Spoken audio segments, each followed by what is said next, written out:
Okay, so just a few tips and tricks for setting up your produce pod. Most of this is included in what the pupils will be doing that we take them through in session 1, but we just want to highlight a few things for you just to be aware of and for you to check over as they're setting the system up. So the first thing to mention is the timer. It's just to check that this is set to be on for 12 hours and off for 12 hours. You'll see in one of the videos how to do this, but basically there are black pins all around the edge of the timer, and we're just having half pushed down and half pushed up so that it's on during the day, off during the night. So we don't want it on during the night because plants are not used to having 24 hours of light, they actually need darkness as well. So we're just trying to replicate natural conditions.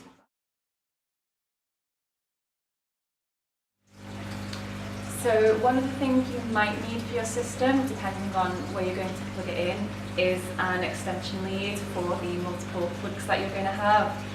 So you might want to get yourself one, maybe two of those, depending how close to the wall and the socket to your system is going to be. And then once the students have built the system, they're going to have a lot of different wires coming out of it. Could get a bit messy, a bit tangled up. So we are going to ask them to think about how they might tidy that, but it's probably something that you want to think about in advance. Maybe just get some cable ties just to tie things together. In most of our produce pod systems, we actually plug the pump into the wall separately because it's a much shorter lead, and then just run the two light plugs to an extension and have that plugged in separately. Okay, so in terms of the top part of the system, you just want to check that the pupils have put the standpipe in with the jagged part facing downwards. That's so that the water will come up and get sucked through here and up the pipe and then flow over and down the outlet pipe.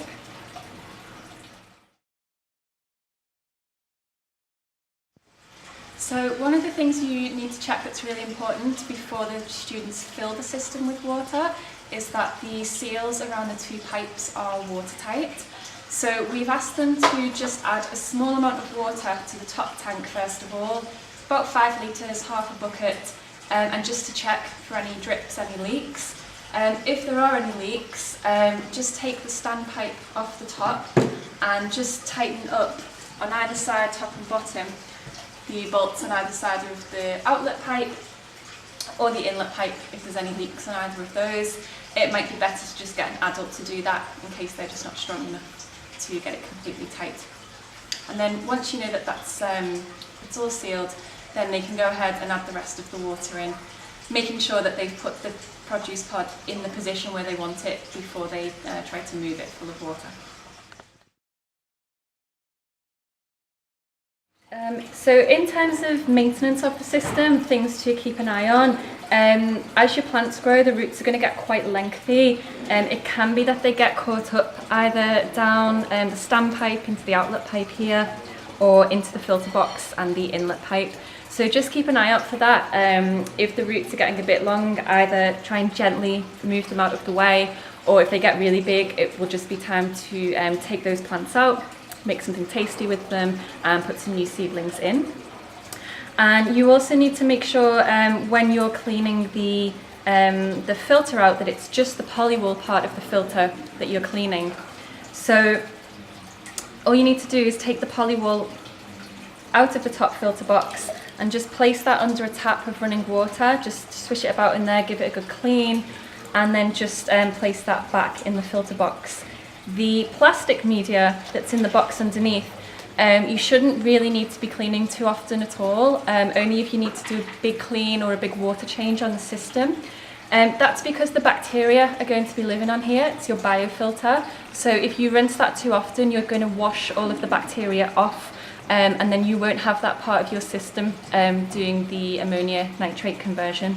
So just leave that in there, and it's just the polywool in the top part of the filter box that you'll need to clean more regularly.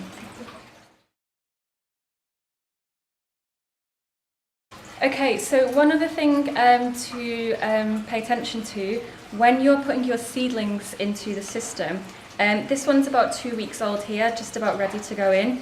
You can see at the bottom there's not a lot of root coming through. It's just a very small amount, but that's absolutely fine.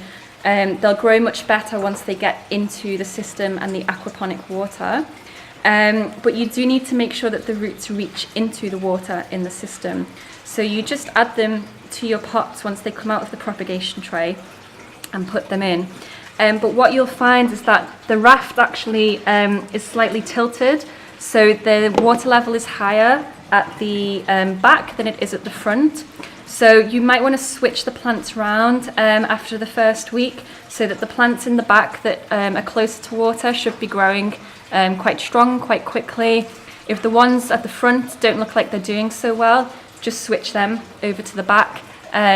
They'll be able to grow into the water a bit more easily. So just keep an eye out for that as well.